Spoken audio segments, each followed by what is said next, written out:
যুদ্ধ পুরোদমে চলছে ইরানে, আর তাতে একরকম থমথমে পরিবেশের সৃষ্টি হয়েছে। আর সেই মুহূর্তগুলো আরও ভীতিকর হয়ে ওঠে পুরো কালো অন্ধকার আকাশ দেখে। সকালটা অন্যান্য দিনের চেয়ে ছিল ভীষণ আলাদা, কারণ ঘুম ভেঙে চারপাশে গাঢ় অন্ধকার নেমে আসতে দেখে ভয় ও অজানা এক আতঙ্কে কাঁপছিল বহু মানুষ।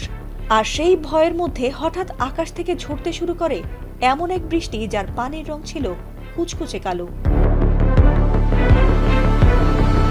ইরানের রাজধানী তেহরানের প্রায় 1 কোটি মানুষ এই অদ্ভুত ও আতঙ্কিত ঘটনার সাক্ষী হয়েছেন। আর সেখানে যে বৃষ্টি হয়েছে সেটি কোনো সাধারণ বৃষ্টি ছিল না, ছিল জ্বালানি তেলের বৃষ্টি। ইসরায়েলি বাহিনীর হামলায় ইরানের তেলের গুদামগুলো ক্ষতিগ্রস্ত হওয়ার পর এমন পরিস্থিতি তৈরি হয়েছে বলে জানিয়েছেন মার্কিন সংবাদ মাধ্যম সিএনএন-এর তেহরান প্রতিনিধি ফ্রেড প্লিটজেন। শনিবার সন্ধ্যায় ইরানের বিভিন্ন জ্বালানি স্থাপনায় হামলা চালায় ইসরায়েলের সামরিক বাহিনী। তাদের দাবি, এসব স্থাপনা থেকে সামরিক সংস্থা সহ বিভিন্ন ক্ষেত্রে জ্বালানি সরবরাহ করা হতো। রয়টার্সের প্রকাশিত ভিডিওতে তেহরানের শাহরান তেল শোধনাগার থেকে আগুনের লেলিহান শিখা এবং ধোঁয়ার কুণ্ডলী আকাশে উঠতে দেখা গেছে।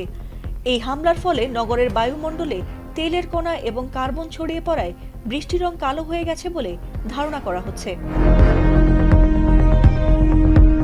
এদিকে টেলিগ্রাম বার্তায় দেয়া এক সতর্ক বার্তায় ইরানের রেড ক্রিসেন্ট জানিয়েছে, তেল ও রাসায়নিক স্থাপনায় বিস্ফোরণের ফলে বিষাক্ত কণা বায়ুমণ্ডলে মিশে গেছে।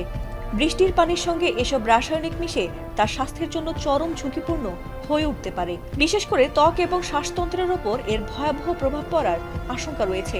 এই পরিস্থিতিতে নাগরিকদের সর্বোচ্চ সতর্কতা অবলম্বনের আহ্বানও জানিয়েছে ইরানের রেড ক্রিসেন্ট সোসাইটি। এছাড়াও শুধু জ্বালানি তেলের বৃষ্টিই নয়, বরং সেখানে দেখা গেছে আগুনের নদীও। সামাজিক যোগাযোগ মাধ্যম এক্সে তেহরানের সংস্কৃতি ও শিল্প বিষয়ক অ্যাকাউন্ট লিভিং ইন তেহরানে পোস্ট করা একটি ভিডিওতে দেখা গেছে শহরের একটি রাস্তার পাশ দিয়ে দীর্ঘ এলাকা জুড়ে আগুনের শিখা বয়ে যাচ্ছে।